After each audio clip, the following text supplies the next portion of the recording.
Item hashtag SCP-193. Object Class Safe. Special Containment Procedures.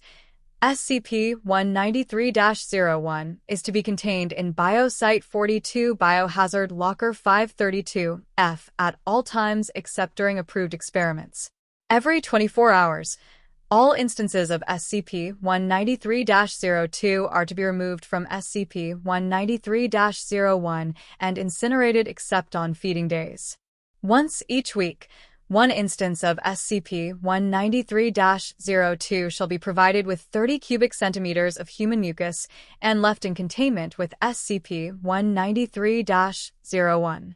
Physical contact with any element of SCP-193 without full Level 2 biohazard gear is strongly discouraged.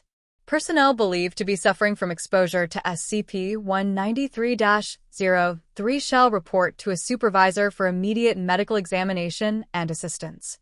Description: SCP-193-01 is consistent in external appearance with a box of brand facial tissue. The bottom folds of the box are abnormally complex and house a previously unknown soft-bodied invertebrate.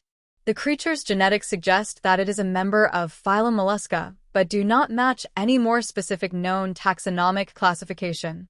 The cardboard of the box is proven to be a highly specialized shell generated and maintained by the organism, which will gradually repair damage to the box if able. As compared with cardboard, the shell is many times less flammable and more durable, but is by no means indestructible.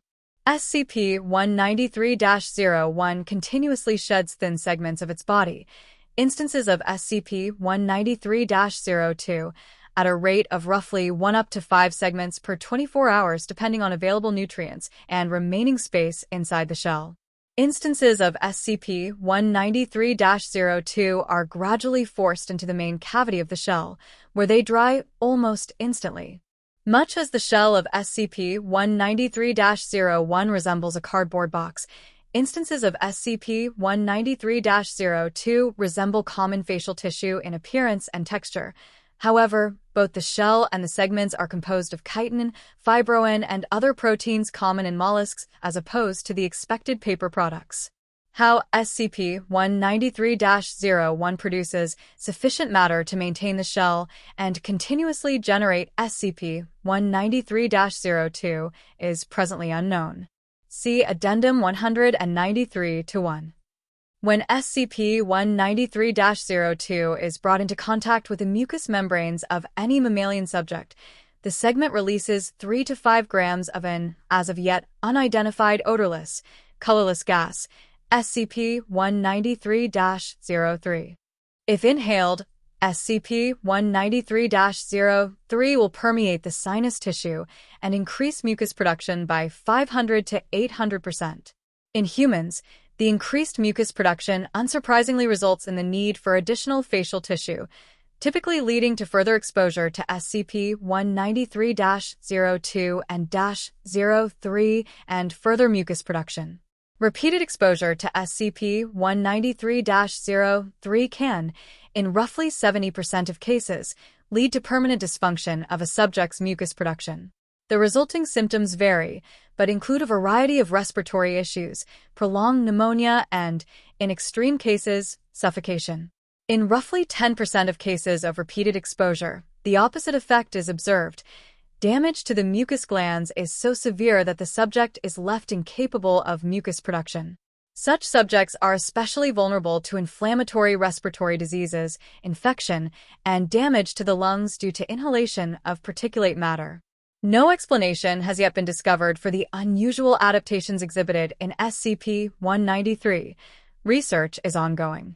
Addendum 193-1, as of // Doctor has confirmed additional properties of SCP-193-02. When exposed to at least 10 cubic centimeters of mucus and left unattended, instances of SCP-193-02 will attempt to return to SCP-193-01 using a combination of bodily oscillation and gas propulsion via controlled emission of SCP-193-03. The segments appear to detect possible observers via body heat to determine when they can safely return to SCP-193-01 SCP-193-01 unobserved. This behavior continues in the presence of thoroughly insulated observers, but not in the presence of large artificial heat sources, supporting the theory that SCP-193-02 detects heat. On reaching SCP-193-01, instances of SCP-193-02 will enter through folds in the bottom of the shell, reintegrating with the main body.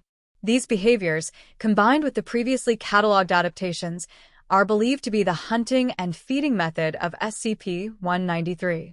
More detailed research into the digestion and dietary needs of the organism are ongoing. The locomotion of SCP-193-02 was discovered following an irregularity in Experiment 193, in which several of the used tissues were left unattended for several minutes. When Dr. returned, he discovered that these instances of SCP-193-02 had surrounded the locker holding SCP-193-01, but were unable to penetrate containment. Further experimentation led to the discovery of these previously unknown aspects of the organism. Dr. has been reprimanded for leaving a known organic SCP unsupervised in a testing chamber.